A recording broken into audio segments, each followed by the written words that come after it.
저는 개인적으로 기도 시간 중 약 30분 정도는 조용히 침묵하며 하나님의 음성을 들으려고 합니다. 기도 시간 중 30분 정도는 조용히 침묵 중에 하나님의 음성을 듣는 시간으로 갖습니다. 하나님의 음성을 듣기 위해서는 기도 중에 침묵해야 합니다. 마더 테레사는 모든 것은 기도에서 시작됩니다. Everything starts from prayer라는 책에서 이렇게 말합니다. 그대가 진정으로 기도하기를 열망한다면 침묵을 지키십시오. 우리는 흥분과 소란 속에서 하나님을 만날 수 없습니다. 자연을 보십시오. 나무들, 꽃들, 풀들은 침묵 속에서 자랍니다. 별들, 달과 해는 침묵 속에서 움직입니다.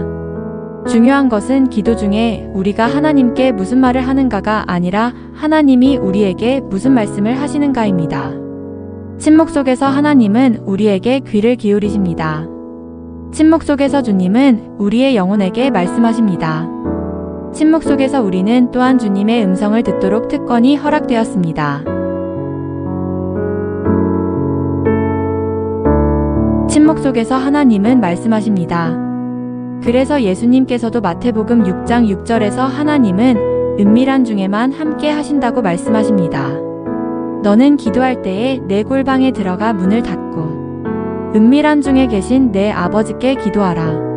은밀한 중에 보시는 내 아버지께서 갚으시리라. 마태복음. 사람들 속에서는 혼란과 소음 속에서는 하나님의 음성을 들을 수 없습니다. 침묵 속에서 하나님은 비로소 말씀하십니다. 테레사는 말합니다. 그대가 진정으로 기도하기를 열망한다면 침묵을 지키십시오. 성경 열왕기상 19장 본문을 보면 좌절과 절망 중에 있는 엘리야에게 하나님께서 찾아오십니다. 하나님은 산을 가르고 바위를 부수는 바람 가운데 계시지 않았습니다. 바람 후에 지진이 있었으나 지진 가운데도 하나님은 계시지 않으셨습니다. 또 지진 후에 불이 있었으나 하나님은 불 가운데 계시지 않았습니다. 하나님은 침묵 중에 세미한 음성으로 엘리야에게 말씀하셨습니다. 오직 하나님은 불 이후의 침묵 중에 세미한 음성으로만 말씀하셨습니다. 하나님은 결코 소음과 사람들 속에서 말씀하시지 않습니다. 이것이 바로 예수님께서 그의 사역 중에 반복적으로 의식적으로 한적한 곳으로 가신 이유입니다. 하나님께서는 조용한 침묵 중에 세미한 음성으로 말씀하시기 때문입니다. 테레사는 말합니다. 누구든지 기도하는 방법을 모른다면 기도하기가 매우 어렵습니다. 우리 스스로 기도하기를 배워야만 합니다. 기도의 가장 중요한 것은 침묵입니다. 우리는 하나님을 발견해야 하는데 소음과 쉼없는 불안 가운데서는 결코 그분을 발견할 수 없습니다.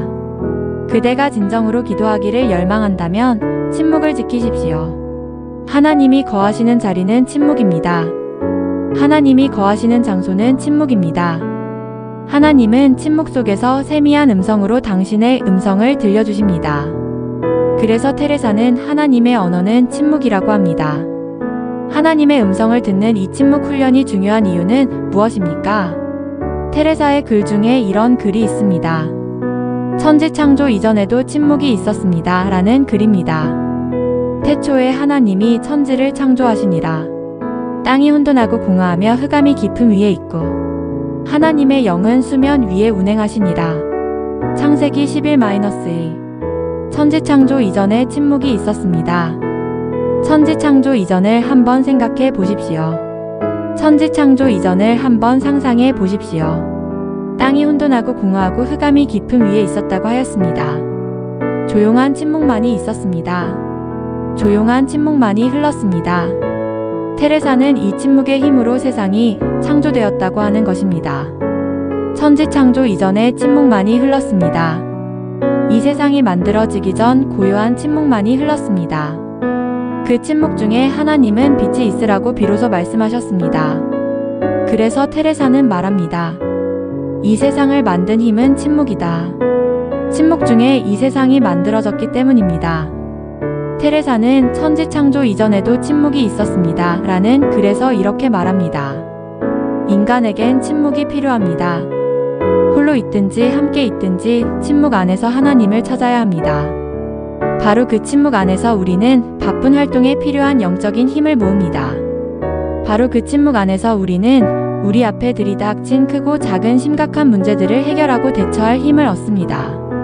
천지창조 이전에도 침묵이 있었습니다. 아무 말 없이 고요하게 하늘이 펼쳐졌습니다. 위대한 예술가 레오나르도 다빈치는 작품을 시작하기에 앞서 언제나 며칠 동안 묵상의 시간을 가졌습니다. 영감이 어떤 그림이 떠오를 때까지 그 침묵과 고요는 계속되었습니다. 실상 그의 명작은 붓을 잡기 전에 이루어지고 그의 걸작 조각들은 칼을 쥐기 전에 이미 완성된 것입니다. 침묵은 그의 기도이며 그의 작품이며 그의 예술이었습니다.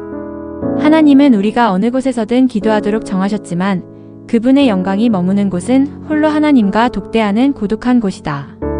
그곳에서 우리를 바위 틈 속에 숨기시고 마친 친구와 얘기하듯이 얼굴과 얼굴을 맞대고 우리와 얘기하신다. 사무엘 체드윅